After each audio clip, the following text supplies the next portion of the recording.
Hello बच्चों, चलिए प्रश्न को पढ़ते हैं।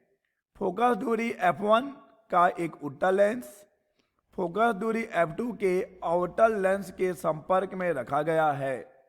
लेंस संयोग उत्तल लेंस की भांति व्यवहार करेगा यदि दिए गए विकल्प में a f1 बड़ा है f2 से, b f1 बराबर है f2 के, या c f1 छोटा है f2 से, या फिर d f1 बड़ा है 2 f2 से। तो चलिए बच्चों, सबसे पहले हम लिख लेंगे मूल अवधारणा जिस पर कि बच्चों यह प्रश्न आधारित है। बच्चों यह प्रश्न आधारित है लेंसों के संयोजन पर।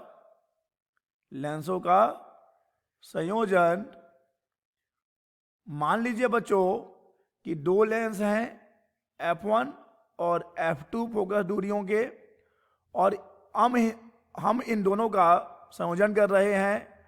और अगर हम मान लें कि संयोजन की संयुक्त फोकस दूरी f है, तो बच्चों हम जानते हैं कि 1/f बराबर होता है 1/f1 धन 1/f2। चलिए बच्चों, इसी मूल अवधारणा का प्रयोग करते हुए हम इस प्रश्न को हल करेंगे और पता करेंगे इनमें से कौन सा विकल्प सही होगा। बच्चों, प्रश्न में कहा गया है कि f1 फोकस दूरी का एक उत्तल लेंस है और f2 फोकस दूरी का एक अवतल लेंस है। तो बच्चों हम जानते हैं कि उत्तल लेंस की फोकस दूरी धनात्मक और अवतल लेंस की फोकस दूरी होगी ऋणात्मक।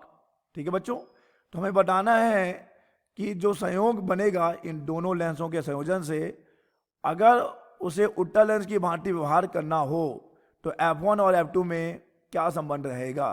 तो चलिए बच्चों, अभी हमने देखा कि 1/f बराबर होता है 1/f1 धन 1/f2 के।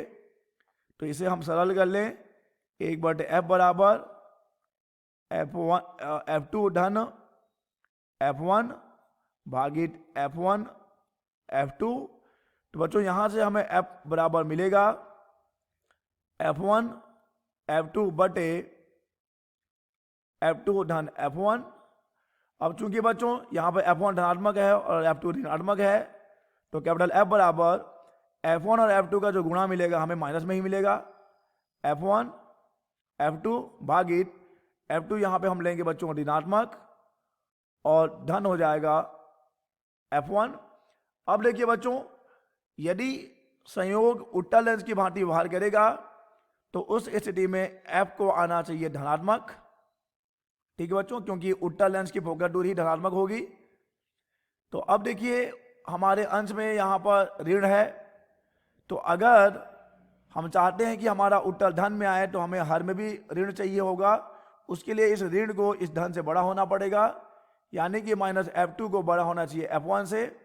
अर्थात बच्चों जो अवतल लेंस की फोकस दूरी है उसे बड़ा होना चाहिए उत्तल लेंस की फोकस दूरी से। अतः यहाँ पे संबंध हो जाएगा कि f2 बड़ा है f1 से।